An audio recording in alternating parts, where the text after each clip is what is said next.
Hello everyone.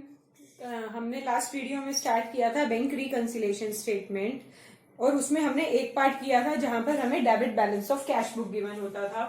आज हम करेंगे credit balance of cash book. Credit balance of cash book.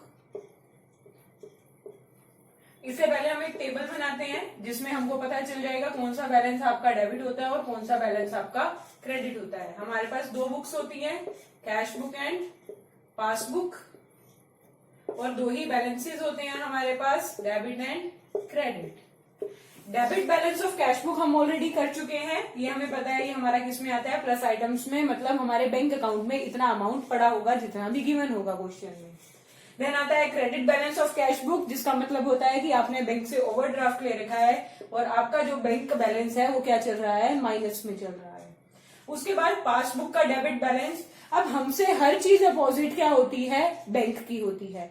अगर हमारा डेबिट है तो बैंक क्या करेगा? उसे क्रेडिट करेगा। तो इसी तरह से अगर हमारा क्रेडिट बैलेंस है तो वो बैंक का क्या होगा? Debit balance. उसको हम कहाँ दिखाते हैं?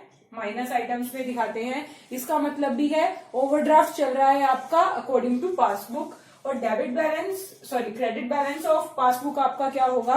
ये रिप्रेजेंट करेगा कि आपका जो इतना बैलेंस पड़ा है आपके अकाउंट में पॉजिटिव में चल रहा है। तो इस तरह से ये आपके बैलेंसेस होते हैं जहां से हम क्वेश्चन स्टार्ट करते हैं। इसके बाद जैसे अभी हमने कहा credit balance of cash book आपका क्या होता है? नेगेटिव आइटम से स्टार्ट होता है। हमारे पास दो तरह के आइटम्स होती हैं, प्लस एंड माइनस। जितना भी आपको बैलेंस गिवन होगा वो कौन सी आइटम्स में आ जाएगा? माइनस के आइटम्स में आ जाएगा। ये टेबल नोट कर लीजिए, आगे क्वेश्चंस करने में आपको हेल्प होती है इससे। तो आगे हम क्वेश्चन करते हैं। 5 इलस्ट्रेशन हम कर चुके थे, अब करते हैं इलस्ट्रेशन नंबर 6। कुछ बुक्स में अलग है तो इलस्ट्रेशन 7 से स्टार्ट करते हैं। On 31st January 2017, cash book showed a bank draft of 12,500। Overdraft था, मतलब पहले से ही नेगेटिव में चल रहा था, 12,500। Then cash and check amounting to 1340 were sent to bank on 27th January, but check worth 230 were credited on 2nd February। आपने जनवरी में 1340 के चेक्स क्या किए? बैंक में भेजे कलेक्शन के लिए कि आपके अकाउंट में इतना पैसा आ जाएगा, जिसमें से वो आपको बताते हैं कि चेक 230 का था, ये तो 2 फरवरी को हुआ है, ये फरवरी में हुआ है। देन आगे कहते हैं 1 cheque for 45 was return by them as dishonoured on 4th February. 45 को भी कब हुआ है? फरवरी में हुआ है, और साथ में ये क्या हो चुका है? डिसऑनर्ड हो चुका है। ठीक है, तो हम क्या कर रहे हैं? हमारे पास जो बैलेंस गिवन है 12,500, वो कब का है? 31st जनवरी 2017 का। हमने बैलेंस मैच करना है 31st जनवरी 2017 का। आपके पास जनवरी में आपने 1340 के चेक सेंड किए, लेकिन 2 चेक हैं जो आपके फरवरी में हुए हैं। दैट मीन्स हम एज्यूम करेंगे कि जो बाकी के चेक्स थे वो तो हो चुके होंगे जनवरी में ही। तो अब हमें एडजस्टमेंट किसकी करनी पड़ेगी? जो जनवरी के बाद आपके क्लियर हुए हैं। जैसे 230 आपने कलेक्शन के लिए भेजा था तो हम प्लस करते हैं कैश बुक के अंदर। अब बीआरएस के अंदर हम उसको क्या कर देंगे? माइनस कर देंगे। सबसे पहले 230 माइनस में चला जाएगा जो फरवरी में हुआ है, और दूसरा 45 डिसऑनर हुआ है वो भी कहां चला जाएगा? माइनस आइटम्स में चला जाएगा। देन नेक्स्ट कहते हैं during the month of January I issued cheque worth 1670। अब हमने चेक इशू किए हैं कितने के? 1670 के। 1670 के चेक इशू किए हैं, मतलब माइनस कर दिए हैं। Out of these cheques worth 1370 were presented for payment on 5th February. ये आपने जैन में सेंड किए, फेब में आपके आए हैं कितने? 1370 के। दैट मीन्स आपके सिर्फ जनवरी में कितने के आए? ओनली 300 की। तो जो जनवरी में आ गए उसको तो चेंज करने की जरूरत ही नहीं है, हम चेंज किस में लेकर आएंगे? फरवरी वाले में। हमने चेक इशू किया था तो माइनस कर दिया था, अब हम इसे क्या करेंगे? प्लस कर देंगे 1370। ठीक है। देन नेक्स्ट है according to my standing order bankers have paid during the month of January. हमारे भी आप पे जो पेमेंट्स हुई हैं उन सबकी पेमेंट करेंगे। 170 बैलेंस कम हो जाएगा आपके अकाउंट में से, 120 and 22। My bankers have collected 150 as dividend on the shares. मेरे बैंक वालों ने क्या किया है, मेरे बिहाफ पे डिविडेंड कलेक्ट किया है, तो मेरा बैंक बैलेंस बढ़ जाएगा, वो हम कर देंगे 150 प्लस आइटम्स में। देन है my bankers have given me wrong credit for 150। उन्होंने मुझे गलती से क्या किया, 150 दे दिए, ले लिए, तो अब हम उसको क्या करेंगे, प्लस कर देंगे। Interest charge by bank 125, interest charge किया है, बैंक बैलेंस कम हो जाएगा, 125 माइनस कर देंगे। इस तरह से आप दोनों साइड्स का टोटल करोगे, इस साइड का टोटल कम आएगा, आपका बैलेंस बच जाएगा, और हम क्वेश्चन खत्म कहाँ करेंगे, डेबिट बैलेंस ऑफ पासबुक पर। कैश बुक से स्टार्ट करते हैं तो पासबुक पर खत्म करते हैं, आपका बैलेंस आ जाएगा डेबिट बैलेंस ऑफ पासबुक। इस तरह से आपने क्वेश्चन करने हैं। सिर्फ डिफरेंस कुछ भी नहीं आया, डिफरेंस सिर्फ कहां पर आया कि आपका जो ओपनिंग बैलेंस था वो क्रेडिट से स्टार्ट हुआ, बाकी क्वेश्चन जो हमने पहले 5 इलस्ट्रेशंस की थी सेम चल रहा है। ठीक है, इसके बाद पासबुक के क्वेश्चंस करेंगे। अब हम पासबुक का हमने अभी देखा कि पासबुक के जो बैलेंसेस होते हैं, अगर हमको गिवन है डेबिट बैलेंस ऑफ पासबुक, मतलब क्या है कि वो उनके अकॉर्डिंग क्या चल रहा है, हमारा ओवरड्राफ्ट चल रहा है, और ये कौन सी आइटम्स में दिखाया जाता है, माइनस के आइटम्स में दिखाया जाता है। तो हम क्वेश्चन करते हैं, इलस्ट्रेशन नंबर 9 करते हैं। Bank overdraft as per passbook आपको गिवन है 16,500, वो हम स्टार्ट कर देंगे। देन है cheque issued but not presented for payment. अब ये वाले क्वेश्चंस का सिंपल सा फंडा है, जो हम कैश बुक में करते हैं हमने उसका अपोजिट किसमें करना है, पासबुक में। हम जो चेंजेस कर सकते हैं वो सिर्फ कैश बुक में ही कर सकते हैं, पासबुक में हम कोई भी चेंज नहीं कर सकते। तो अगर कैश बुक के अंदर जो हम पहले वाले क्वेश्चन कर रहे थे, अगर हम कोई आइटम प्लस करते थे तो यहां पर वो आइटम क्या होगी, माइनस होगी। जैसे बैंक ने हमें क्रेडिट दिया या फिर इंटरेस्ट दिया तो हम प्लस करते थे। पासबुक वाले क्वेश्चंस के अंदर जहां आपको पासबुक का बैलेंस दिया है, हम वहां पर क्या करेंगे, इसे माइनस करेंगे। जैसे हम कोई भी पेमेंट करते थे तो हम उसको माइनस कर देते थे, तो पासबुक वाले केस में उसका क्या हो जाएगा, प्लस हो जाएगा। कोई भी कस्टमर है डायरेक्टली डिपॉजिट करता था बैंक में तो हम उसे प्लस करते थे, यहां पर उसे माइनस कर दिया जाएगा। कोई भी चेक हमने बैंक में लगाया वो डिसऑनर हो गया तो वो हम माइनस करते थे, यहां पर हम क्या करेंगे, प्लस करेंगे। तो सिंपल सा फंडा क्या है कि अगर वहां प्लस करते थे तो यहां माइनस करेंगे, यहां माइनस करते थे तो वहां प्लस करेंगे, इसका अपोजिट चलता है। तो इसको हम एक क्वेश्चन के थ्रू कर लेते हैं। इलस्ट्रेशन नंबर 9 है हमारे पास।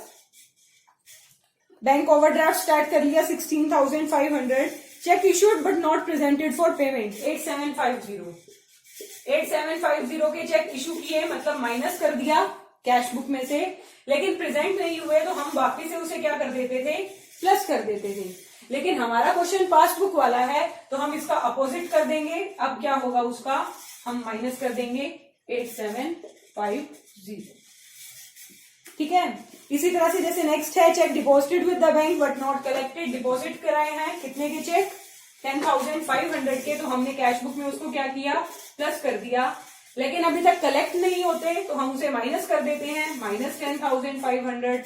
पर ये तो पासबुक का क्वेश्चन है, इसका अपोजिट होगा प्लस 10,500, तो वो 10,500 आप यहां दिखा दोगे। इस तरह से हर एक चीज को अपोजिट करना है, बाकी कुछ भी नहीं है। आगे आपको गिवन है cheque recorded in the cash book but not send to the bank for collection. आपने कैश बुक में तो रिकॉर्ड कर लिया, मींस प्लस कर दिया, लेकिन कलेक्शन के लिए भेजा ही नहीं, तो वो तो रिकॉर्ड करेंगे ही नहीं उस चेक को। तो हम इसको क्या करते हैं, माइनस करते हैं। कैश बुक के केस में यहाँ हमारी पासबुक है तो हम इसे प्लस कर देंगे, हमारा कितना आ जाएगा, 2,000 रुपीज प्लस में। ठीक है, देन आगे आता है payment received from customer directly by bank. जब कस्टमर डायरेक्टली डिपॉजिट कराता है तो हम उसे प्लस में दिखाते हैं, यहाँ क्या होगा, माइनस में। आपका चेक कितने का आया है, 3,500 का।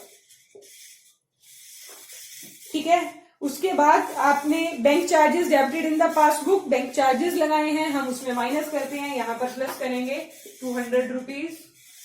देन आगे है premium on life policy. Premium पे किया है लाइफ इंश्योरेंस का 1980 का, वहां ये खर्चा है हमारा, माइनस करते हैं, यहाँ प्लस हो जाएगा।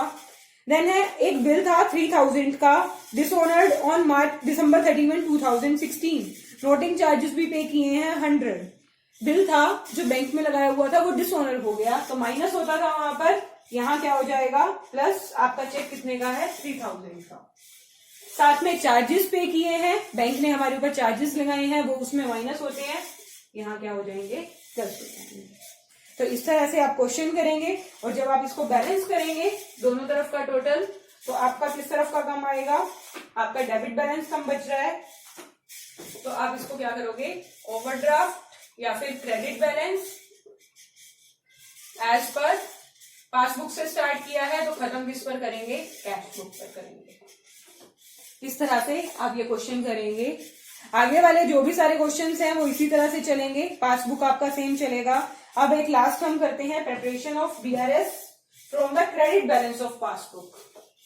अगर आपके पास क्रेडिट बैलेंस गिवन होता है पासबुक का तो क्या करेंगे,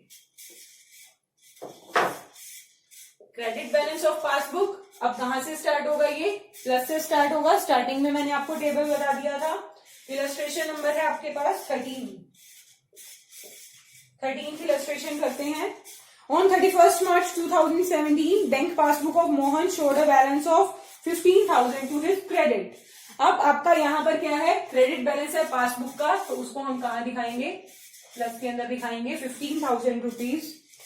आगे कहते हैं before that date he had issued cheque amounting to 8,000। Cheque issue किए 8,000 के, कब, मार्च में। मार्च में 8,000 के चेक इशू किए हैं, मतलब माइनस किए हैं।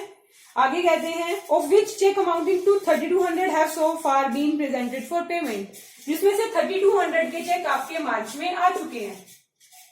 आए कितने नहीं, 4,800। ये कब आएंगे, अप्रैल मई जून या आने वाले टाइम में आएंगे। तो हमने बैलेंस कब का इक्वल करना है, मार्च का, तो हम एडजस्टमेंट किसकी करेंगे 4,800 की। पहले माइनस कर दिया था, फिर अगर नहीं आते हैं चेक तो हम प्लस कर देते हैं, पर ये पासबुक है तो यहाँ क्या हो जाएगा 4,800 माइनस हो जाएगा। आप दोनों तरीकों से कर सकते हैं, जो हम कैश बुक में उसका ट्रीटमेंट करते हैं उस तरीके से भी कर सकते हो कि डायरेक्टली माइनस कर दो। अगर आप देखना चाहते हो कि कैश बुक में क्या किया था, बीआरएस में क्या किया, तो अपने को अपोजिट करना पड़ेगा पासबुक के केस में। देन नेक्स्ट आपको दिया है a cheque of 2,200 paid by him into the bank on 26th March is not yet credited in the passbook. मैंने 2,200 का चेक भेजा तो मैंने प्लस कर दिया, लेकिन अभी तक वो क्या नहीं हुआ है, is not yet credited in the passbook, मतलब उन्होंने कलेक्ट नहीं किया है। तो हम क्या करते हैं माइनस, यहाँ क्या हो जाएगा plus 2,200। Then he had also received a check of 500 which although entered by him in the bank column of cash book was omitted to be paid into bank।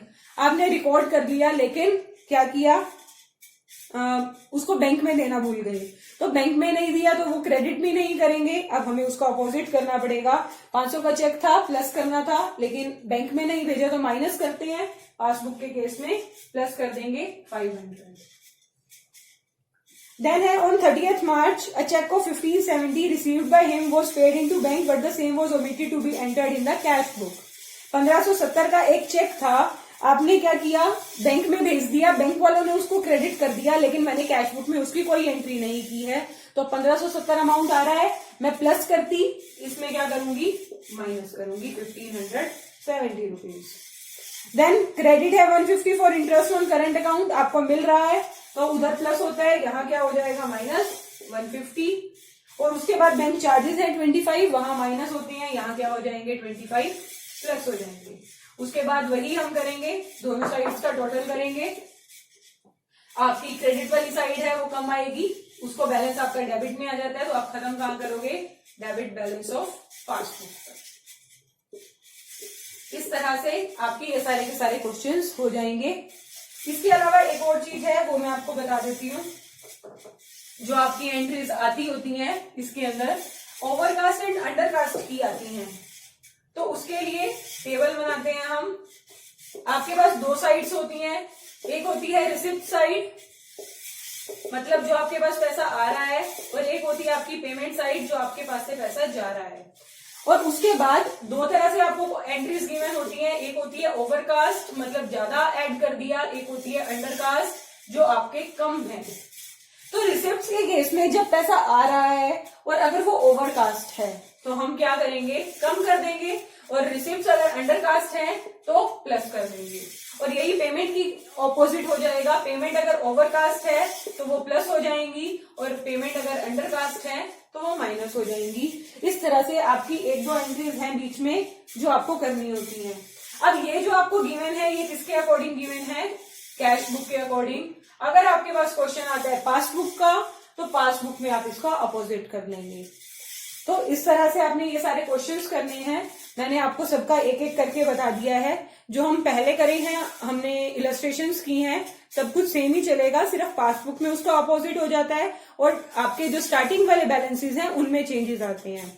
तो आपने ये वाला चैप्टर कंप्लीट करना है। आपके क्वेश्चंस बनते हैं 6 to 16, जो आपने परसों तक करने हैं, मतलब जब आप नेक्स्ट टाइम स्कूल आओगे तब तक करने हैं। और इसके अलावा 6 to 16 उसके बाद वाला जो टॉपिक है वो आपके सिलेबस से कट हो चुका है, तो वो हम नहीं करेंगे। Thank you. ये वाला चैप्टर कंप्लीट करके जो भी प्रॉब्लम्स हो वो आप मुझसे ले सकते हैं। Thank you so much.